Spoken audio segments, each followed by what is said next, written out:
Coming live from the 410, it's Ren's Real Rap, all facts, no cap, home of music, sports, and coaching. I'm gonna give y'all my real rap piece on DMX.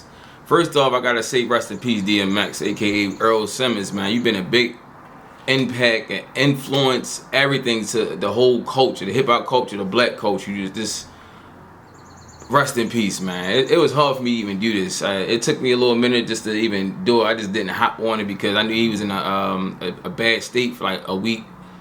And you know they had to finally just let him off life support, and you know he on to the afterlife, and like he a praying man, he knew God. So rest in peace, DMX. Man, DMX impact, man. I just remember like this in the car. Shout out to my uncle Omar, you know what it is, LNG 3800 block. You know what I mean? We used to be around there. We used to be bumping it. Like everybody fuck with DMX. DMX used to come to Baltimore all the time.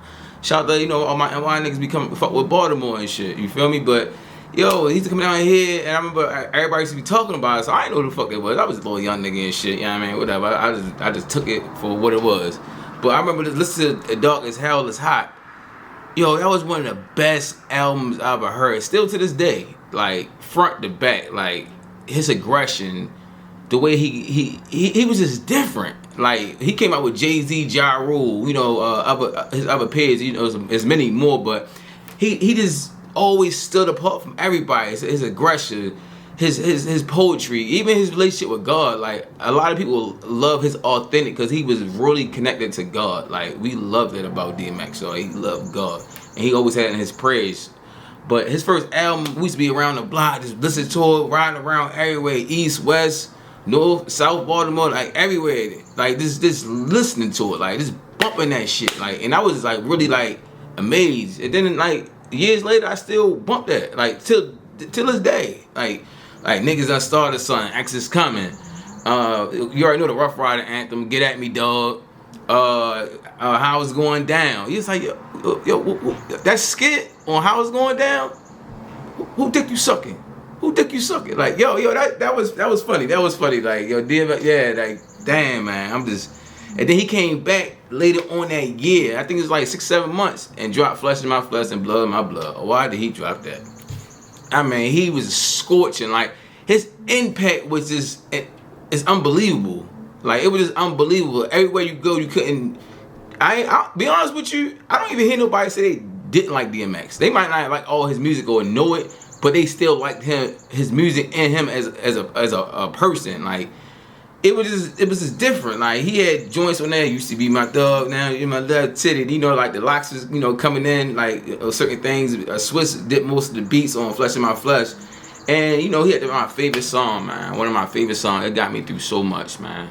Slipping, man. Like that was one of the best songs created. Like best hip hop songs.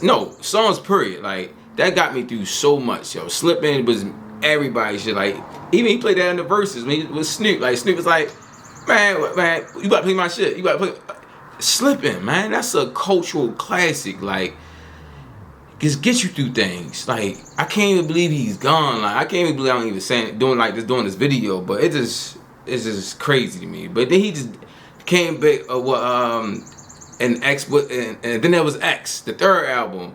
What these bitches want from a nigga. Then you got what my name. That energy, like he just came with that heat. He just had like different things that always resonated with the people. Like I say, he authentic. He talk about the streets. He talk about homeboys, foul bitches. He talk about just hustling, robbing, like just real authentic street things. And it was coming from him, and everybody loved him. Like he had one of his biggest songs is Party Up.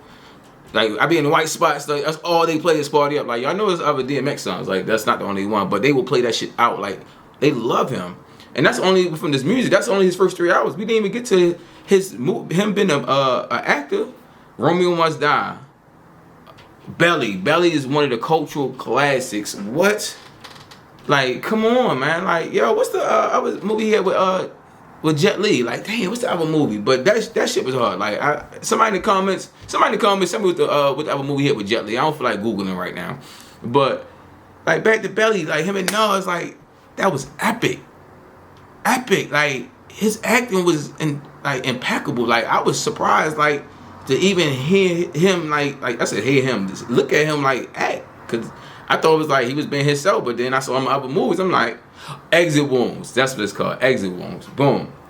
That's our movie. But Back to Belly, like cultural classic, yo. And he just dealt with addiction, but we knew he was going through it. He was so authentic about himself. He always let people know what he was going through. He never faked the funk. He always gave it up. And like, we love him as a person for that. Like, forget the artist. We love him as a person for even doing that for us. It makes himself vulnerable, but he opened up to his fans and the world and his loved ones. This is me. And you know, I just hate to say that, you know, like, addiction is real, man. Like, y'all know anybody that's dealing with addiction, reach out. You never know what that person can need or can do. Like, it's just hurtful that he had to go out like that. I know we all got a date and we all got to go, but it's just crazy to see DMX gone, man. Like, I can't even believe he's gone, man. Like, just check on like everybody, you know, mental health, man. Like, I know he was just going through it. I see the whole hip-hop community just mourning, the whole world. Every time I go on my IG, I'm on my IG scrolling. Every time I just see DMX, and like, he's very lovable. People got a lot of pictures with him. They got a lot of pictures and memories, good memories, not bad memories. I hear way more good things about that man. I never met that man, but I always look at him as an idol, and it's just fucked up. You know, like, it's messed up. It's just bad. Like Swiss made that whole post about him on his page. Yo, shout out to Swiss Beach, you know, and you know, he did his thing with that. As far as like, and then I saw Dragon come on and say something about why he didn't post it. Like, he didn't post it we everybody don't have to post. We in a social media area. Everybody don't have to post. He said he didn't want to post him because he felt like that's when it's real. Like, that's when he put the stamp on it. And it's like, he didn't want to do that. Like, shout out to him, man. Just praying for the whole family. Pray for everybody that's close, man. He had, I believe, like 17 kids. Like, he about to get married again. You know, he was married before his first wife. Everybody know about her. She was a strong woman. Shout out to her. And just everybody, man. The whole hip-hop community is mourning, man. But, you know, addiction is real, man. So I just hate to see him go out like that, man. But, you know, I know they're going to do it up. I saw in the paper they say Young was supposed to give him the raceway, I believe. Oh, that'd be dope. That would definitely be dope. And they have a statue. That would be definitely dope. Well, we need to represent that man, like, he meant so much to us. Like, it's just crazy that I'm making this video. But yeah, I like this content, man. Like, comment, subscribe. I'm Runs Real Rap. Follow me on all my platforms. Runs Real Rap on everything.